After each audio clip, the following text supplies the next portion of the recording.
Hello and welcome back, everyone. Thank you very much for tuning back in again. This is the next part of the screencast-o-matic presentation and recording for Japanese culture and history. Let's move on to part 2, Japanese feudalism. Japanese feudalism. By the mid-1000s, the imperial government grew weak, regional landowners gained power, and Japan became lawless and dangerous. Additionally, outlaws attacked farmers and pirates attacked the coast.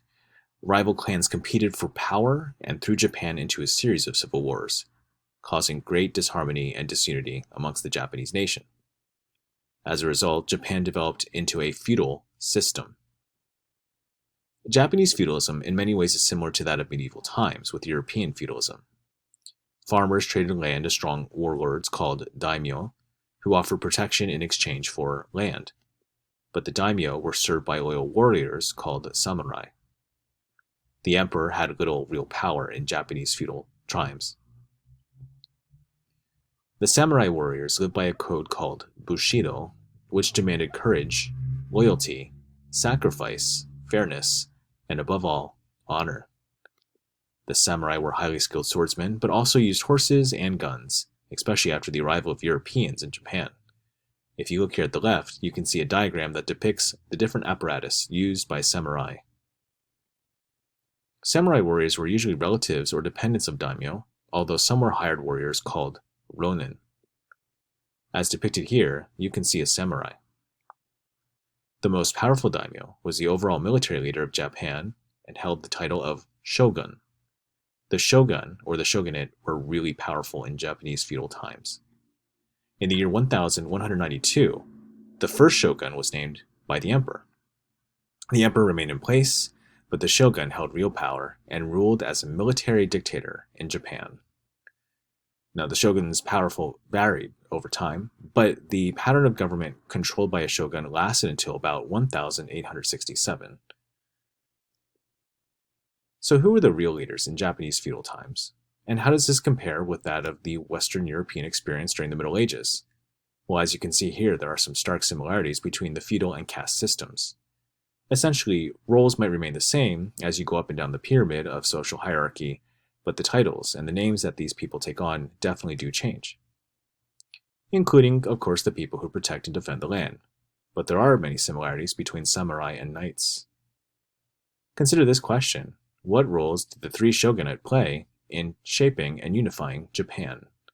Let's move on to the next section, the three unifiers of Japan. Part 3.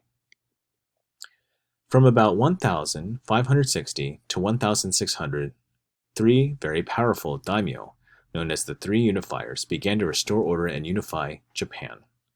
Their names were Oda Nobunaga, Toyotomi Hideyoshi, Tokugawa Ieyasu.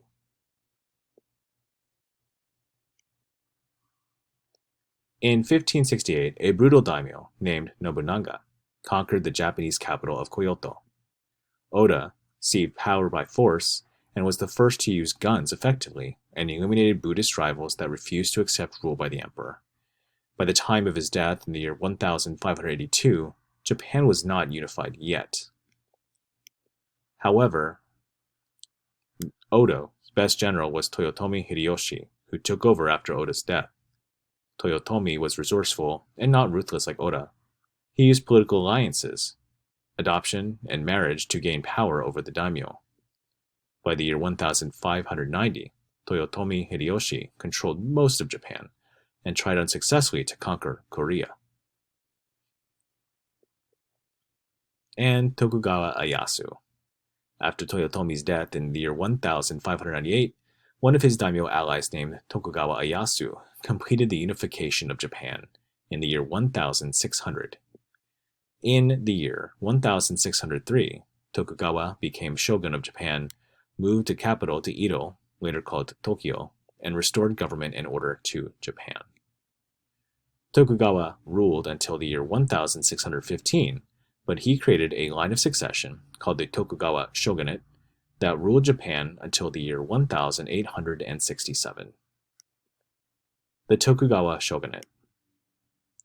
For more than 250 years, Tokugawa's successors ruled Japan as shoguns. During this time, Japan benefited from peace, and the economy boomed and became much more commercial. European merchants and missionaries first arrived in Japan in the mid-1500s. Tokugawa enjoyed trade with Europeans and was fascinated to learn about their military and new technologies and ideas. But between the year 1549 and the year 1600, European missionaries had converted about 300,000 Japanese to Christianity. This did upset Tokugawa because the missionaries ignored Japanese cultural beliefs and laws. So in the year 1612, Tokugawa banned Christianity and began ruthlessly persecuting Christians. The execution of Christians has been etched in the memory of Japanese history forever, and all Japanese were forced to be faithful to Buddhism exclusively. Japanese isolationism. Tokugawa shoguns decided to exclude foreign merchants and missionaries. By the year 1639, Japan adopted a closed country policy and ended almost all foreign contacts. In terms of their ports, which were once epicenters of trade, they were mostly closed. One Japanese port at Tashima in Nagasaki Bay remained open, but only to the Dutch and Chinese merchants. Japanese isolation remained in place for over 200 years until about the year 1850. And during this era of isolation, Japan had some profitable trade, but mainly self-sufficiency, and self-sufficient limited foreign ideas and reduced Europe's ability to colonize Japan. So, one has to wonder, how did Japan change through the years, and in what way did this affect the history of Japan for many years moving forward? In the next part of the lesson, you'll delve deeper upon those types of topics and talking points as we explore more about Japanese history and culture. Thank you so much for tuning in, and good luck with completing the rest of the lesson.